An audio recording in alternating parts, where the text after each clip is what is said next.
Hello and welcome everybody, it's Karen.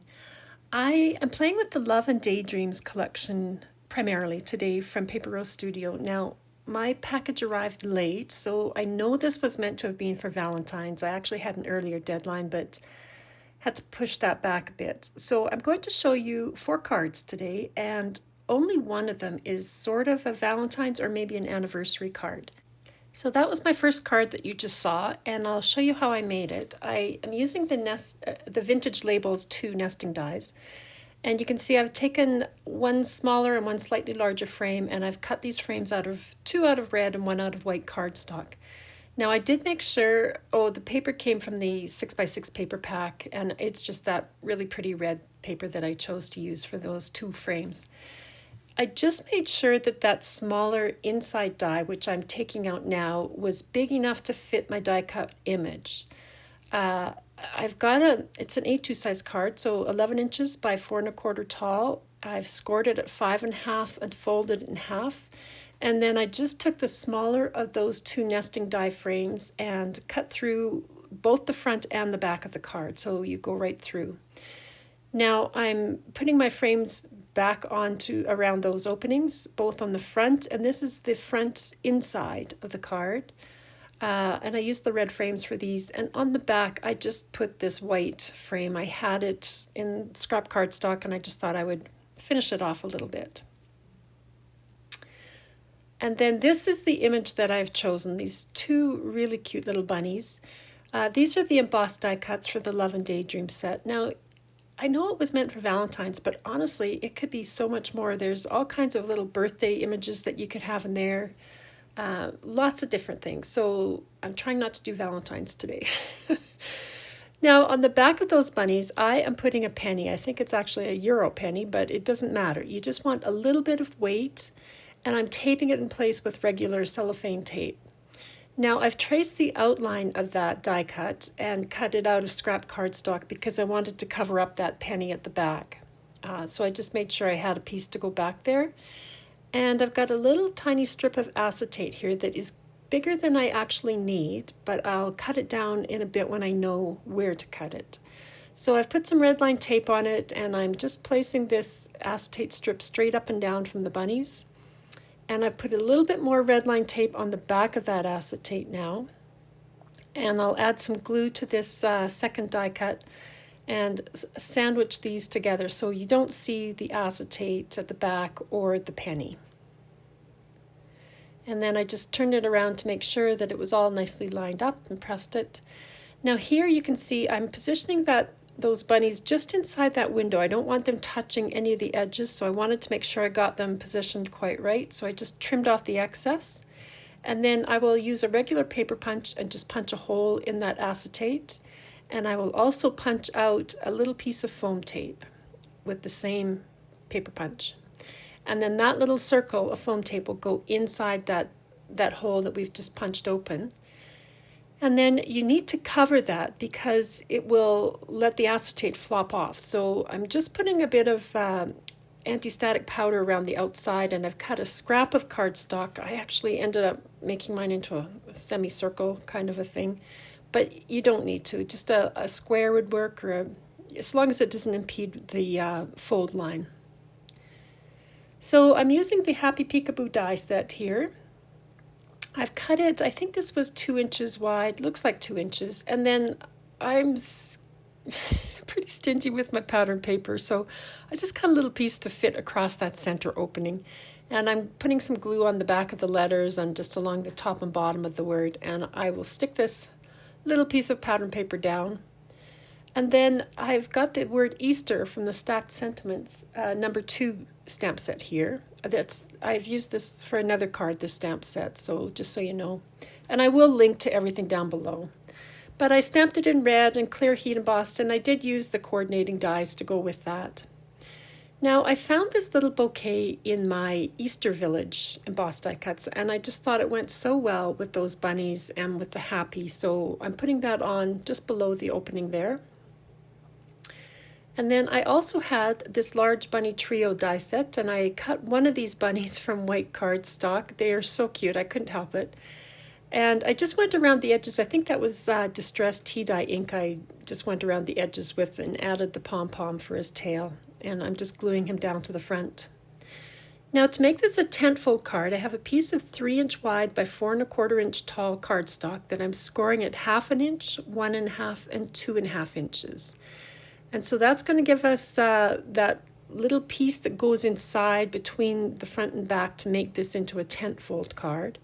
So I'm folding and burnishing the middle right into a mountain fold, and then the other two are valley folds to make basically an accordion fold piece. So I'm just burnishing everything, and then you should end up with a piece that looks like this. And I've put glue now on the first tab, so the fold of that tab is going to be down to the right along the bottom edge of my card.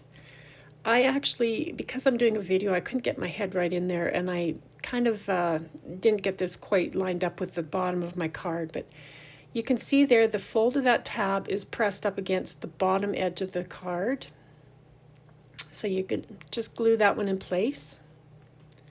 And then I'm adding a bit of glue onto the other tab, holding everything closed, and I'll just close my card. And there you can see I wasn't quite lined up, but it doesn't matter. It still opens just fine and sits up properly. So just burnished all that, and there you can see that tent fold happening. And so it's a fairly wide one. It's 1 inch on either side of that, so it's 2 inches wide when it's open. And now those bunnies really move. Like, it's hard to show you because my camera's up above my desk, and so when I hold it upright to you, they kind of flop backwards, but they do go side to side and front to back. And I just thought that was fun. And then on the back, I just added one more of the embossed die cuts just because I had it, and I thought, why not? So there's an Easter card for you out of that Valentine's collection.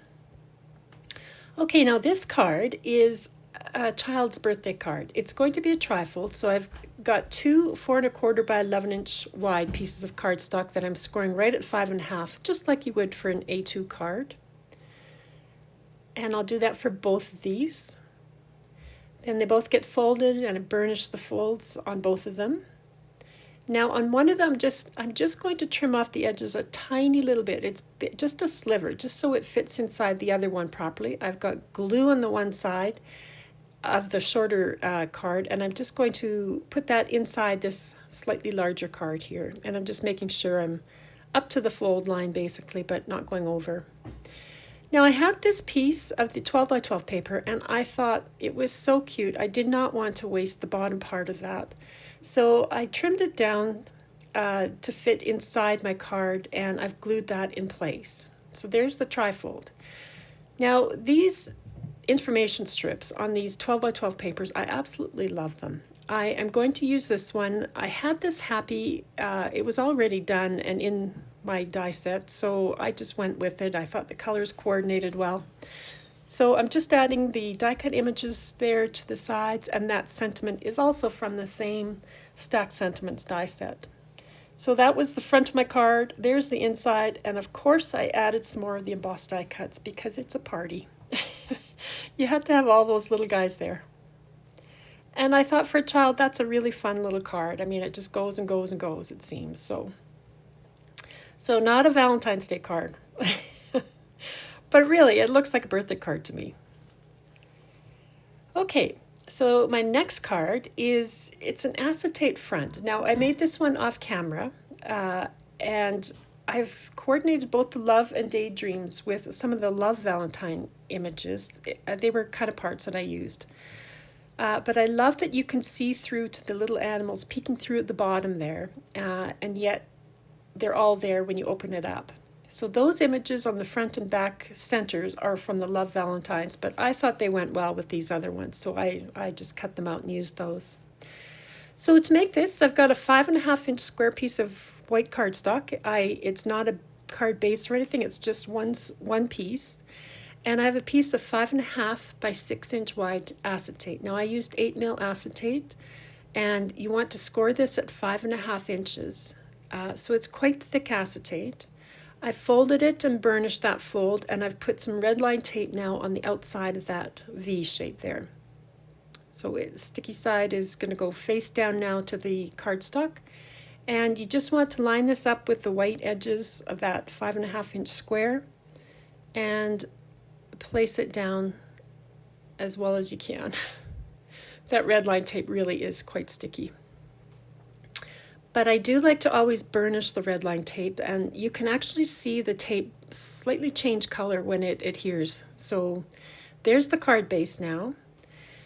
Now I chose this 6x6 piece from the Love and Daydreams, and I was going to have the tree and that bicycle, and then I realized, well, I'd have half a bunny if I did it that way, which didn't look quite right. So I'm going the other way. I'm going to trim the left and the bottom off. And I've put some acetate down, or some double-sided tape down on the acetate and glue on the back of this paper. And I'm just lining it up, making sure it will go into that fold without making the fold go all weird and buckly.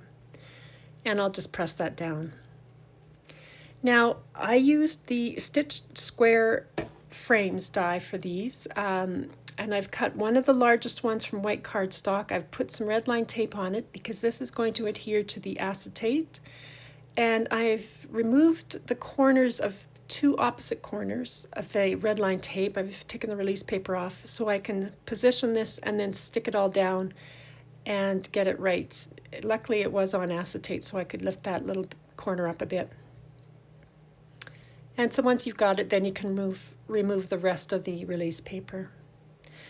Now I also cut, I think this was the second smallest die, and when I put this on, I thought that's just too much white. So I don't know, I went about this the very hardest way I could. I used one of the information strips. I trimmed it down to be the width of the border of that frame. And rather than just overlapping these like this, which would have worked, I decided I wanted to miter the corners. So here I am trying to get these at right angles. Really, you just need to line up the two straight edges, but I'm tacking those in place.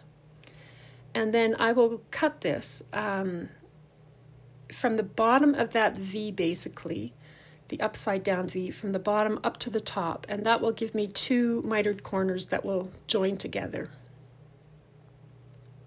So you'll see that here. I've got the one corner, and then this one is the other one, and they will both meet up and match up in the corners now. So I ended up doing that for all four sides, and then I just glued everything down in place. Honestly, I don't know why I did it the hard way today, but I did. Now, I clean my acetate before I add more to it, so I've just got some rubbing alcohol or isopropyl alcohol on I think that was a dried up baby wipe, and I'm just putting that on, just cleaning off. I had some adhesive on there, so it takes it right off. Now to attach this square, I'm lining up my card using my grid mat on my mat there, or the grids on my mat, and just positioning this square on a diamond angle, making the points go to, the points that line up on the grid. And then even though I'd removed this release paper, it sort of got stuck, so I had to wiggle it out and then press everything down. And then on the back I pressed it all, and I pressed the seam again as well. And then here I could just glue this inside piece down. And I've added some embellishments. So those are from the, I don't know if that was the Tags and Tickets Love and Daydreams collection, but I just thought they went well with the front of that. So I've also cut another white square to go on the inside to cover up that mess, and I let it dry before I tried folding it down like this, because it will wiggle a bit on the acetate, and it takes a minute or two more to let the glue set up. And then I'm going to cover this frame up and just check on the front that it's not going too far one way or another. So just slid that one slightly back into place, and then I'm putting the white piece on the inside. Now you could leave that white piece and have that be where you write your message, but I ended up putting some hearts there, and I'll probably write on the back of this card. So there you go, two different ones, same design, but slightly different. And I do love that you can see that pattern paper through it, because sometimes the pattern paper gets cut up or covered up, and it's really quite fun pattern paper. So there you go, 4 different cards. Only one could possibly be a Valentine's card. Thanks so much for stopping by. I hope everybody's having a great day. Talk to you later. Bye.